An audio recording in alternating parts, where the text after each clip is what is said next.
पश्चिम रेल्वेवरील मालाड रेल्वे स्थानक परिसरातील हत्या प्रकरणी आरोपीला अटक करण्यात आले। मालाड रेल्वे स्थानकावर एनएम महाविद्यालयाचे प्राध्यापक आलोक सिंग यांची चाकूने वार करून हत्या करण्यात आली होती। शनिवारी संध्याकाळच्या सुमारास ही घटना घडली। शनिवारी चर्चगेट बोरिवली धीम्या लोकलने आलोक कुमार सिंग आणि प्रवास करत होते। यावेळी सिंग आणि हल्लेखोरामध्ये वाद झाला। त्यानंतर मालाड स्थानकात उतरून टोकाचं भांडण झालं। त्यानंतर मालाड स्टेशनवर हल्लेखोराने खिशातून धारदार शस्त्र काढून आलोक सिंगवर वार केले।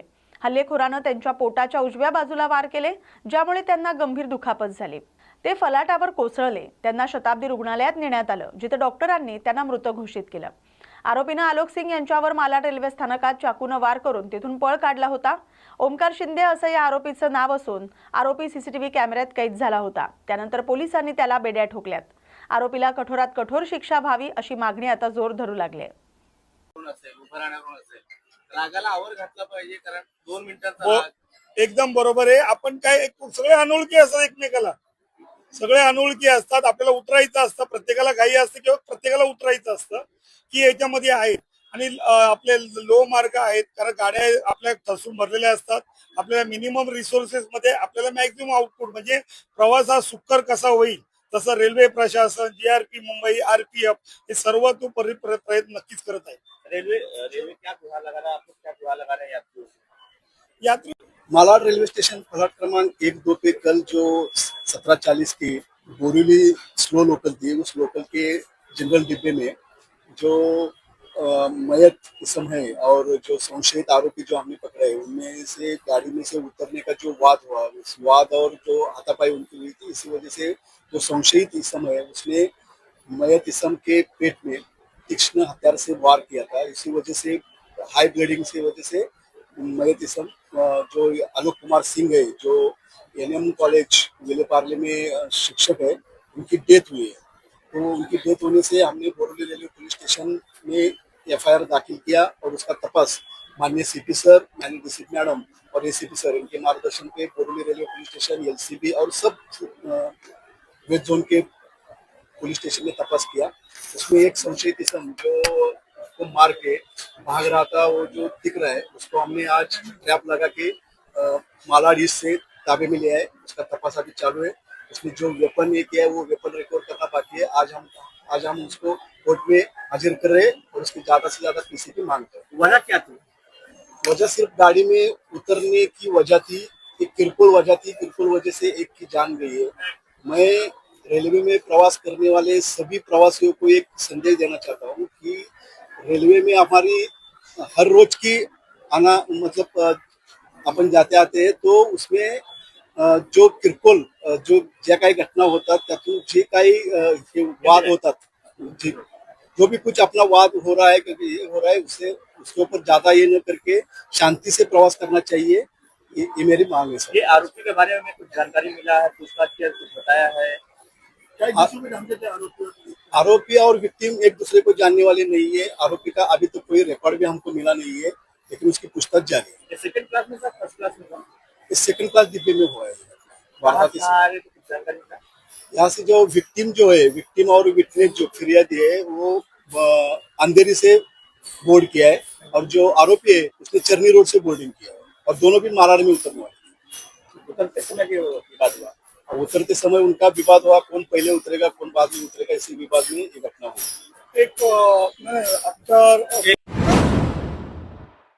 मध्य रेल्वेवरील कल्याण रेल्वे स्थानकात रेल्वे मंडळाचा दक्षता निरीक्षक असल्याची बतावणी करून रेल्वे कर्मचाऱ्याकडून पैसे उकळणाऱ्या तोतया अधिकाऱ्याला अटक करण्यात आली।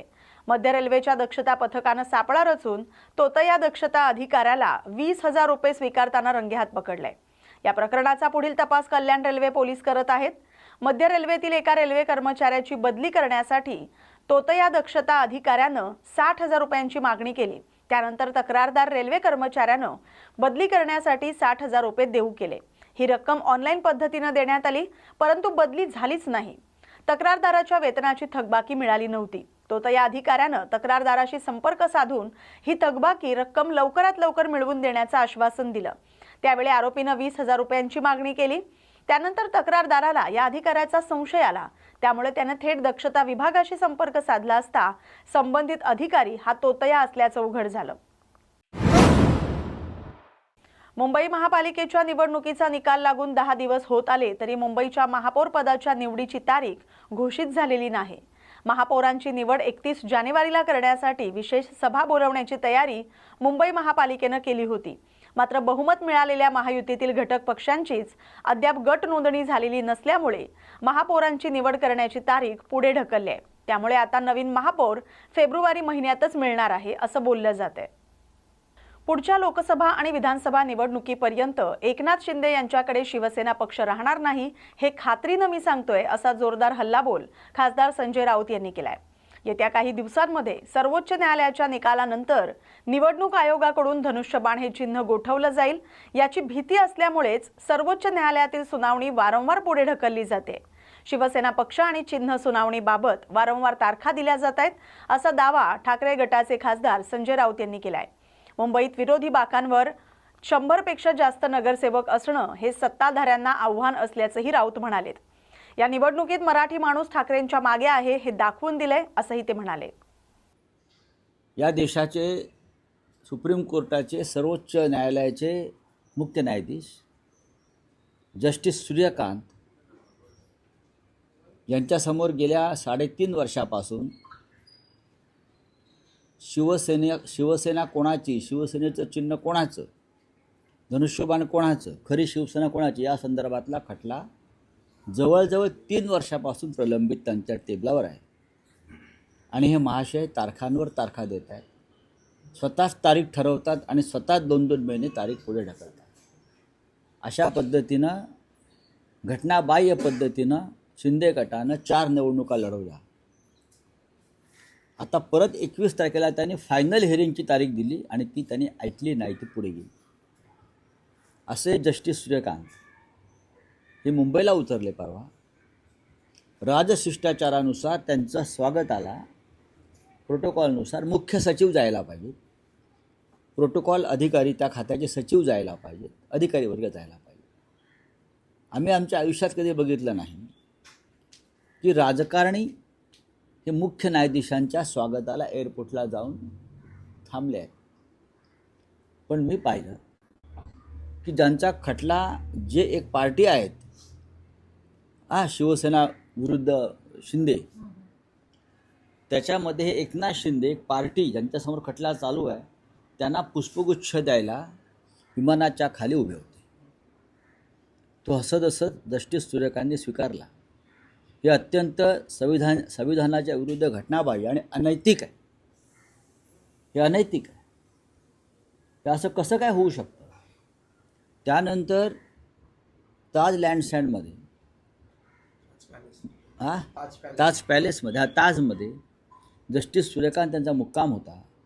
तेव्हा त्यांच्या भेटीसाठी एकनाथ शिंदे बराच काळ तेथे उपस्थित होते, म्हणजे भेट मिळावी म्हणून.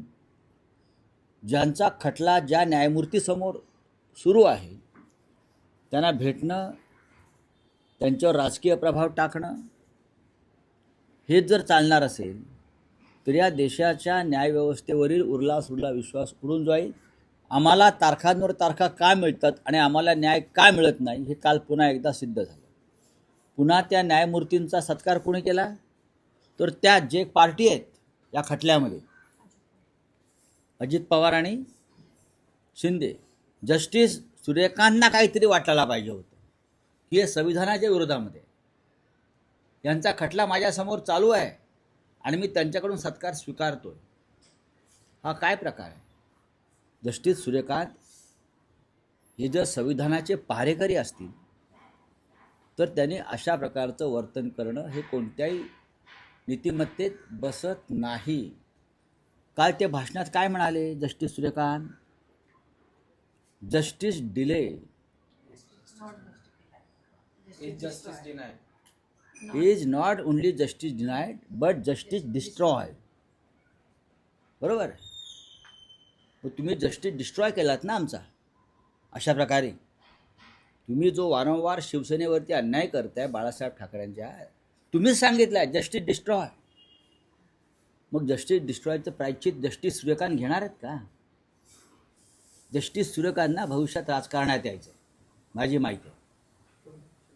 बरं. आणि त्यासाठी ते राजकीय पक्षांशी हे लागेबांधे ठेवत आहेत. एखादा न्यायप्रिय न्यायमूर्ती असता तर त्यांनी एकनाथ शिंदेला तिथून किंवा अन्य राजकारणात तिथून हाकलून दिला असता, पण त्यांनी सहजतेनं तो सत्कार स्वीकारला. राजकारण्यांच्या हातून अत्यंत सहजतेनं एअरपोर्टवरचं स्वागत स्वीकारलं. ही अत्यंत लाजिरवाणी गोष्ट आहे. धन्यवाद. मुंबईसह अन्य महापालिकांमधील सत्ता वाटपासाठी मुख्यमंत्री देवेंद्र फडणवीस आणि उपमुख्यमंत्री एकनाथ शिंदे यांच्यात रविवारी दुपारी महत्त्वाची बैठक आयोजित करण्यात आली. मुंबईत शिवसेनेला 2.5 वर्ष महापौरपद, उपमहापौरपद, स्थायी सुधार, बेस्ट आदींपैकी काही समित्यांची अध्यक्षपदं मिळावीत अशी शिंदे गटाची अपेक्षा आहे. मुंबईसह ठाणे, कल्याण, डोंबिवली, मीरा भाईंदर, नवी मुंबई आदी महापालिकांबाबत एकत्रित निर्णय या बैठकीत होण्याची शक्यता आहे. फडणवीस दावोसला गेल्यानं मुंबईसह अन्य महापालिकांमधील भाजप, शिवसेना, शिंदे गट सत्ता वाटप झालेलं नाही. त्यामुळे मुंबई महापालिकेतील भाजप आणि शिंदे गटातील नगरसेवकांची विभागीय आयुक्तांकडे नोंदणीही करण्यात आली नाही. पण आता फडणवीस मुंबईत परतल्यानं राजकीय घडामोडींना वेग येणार आहे. मुंबई महापालिका निवडणुकीचा निकाल जाहीर झाल्यानंतर महायुतीतील धुसफूस आता उघड होऊ लागले. भाजपला स्पष्ट बहुमत मिळालं असलं तरी काही माजी नगरसेवकांना या निवडणुकीत अगदी थोडक्यात पराभव पत्करावा लागलाय. विजयाची खात्री असलेल्या तब्बल 11 प्रभागांमध्ये भाजप उमेदवारांच्या पदरी पराभव पडल्यामुळे भाजपच्या जागा कमी झाल्यात. या प्रभागांमध्ये मित्रपक्ष असलेल्या शिंदे गटाकडून काहीच मदत मिळाली नाही. उलट विरोधी पक्षालाच मदत केल्याची कार्यकर्त्यांमध्ये चर्चा आहे. मुंबई महापालिकेच्या निवडणुकीत भाजपला 89 जागांवर समाधान मानावं लागलंय. गेल्या निवडणुकीच्या तुलनेत केवळ 7 जागा वाढल्यामुळे भाजपवर टीकाही झाली आहे. या निवडणुकीत विनोद मिश्रा, उज्ज्वला मोडक, राजुल देसाई, योगीराज दाभाडकर, प्रीतम पंडागळे, महेश पारकर या माजी नगरसेवकांना अगदी थोड्या मतांमुळे पराभव पत्करावा लागलाय. शिवसेना, शिंदे गट आणि भाजप महायुतीनं एकत्र लढूनही हा पराभव झाल्यामुळे आश्चर्य व्यक्त होतोय.